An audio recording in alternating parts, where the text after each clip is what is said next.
This guide is through house.tech. Today we will see how to disable USC in Windows 10.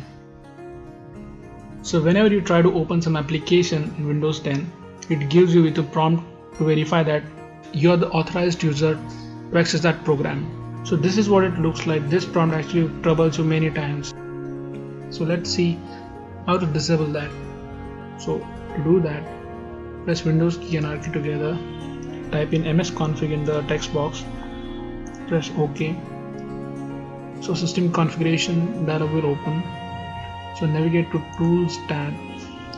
The first option you see is change UAC settings. Okay, select that and click on launch button. Now user account control settings will appear. Now this vertical seek bar is something which actually controls that behavior. So to disable the UAC prompt, just bring it down to never notify, click on OK, and that's it. The UAC settings are disabled now. Vote up this video if it helps you. Thank you.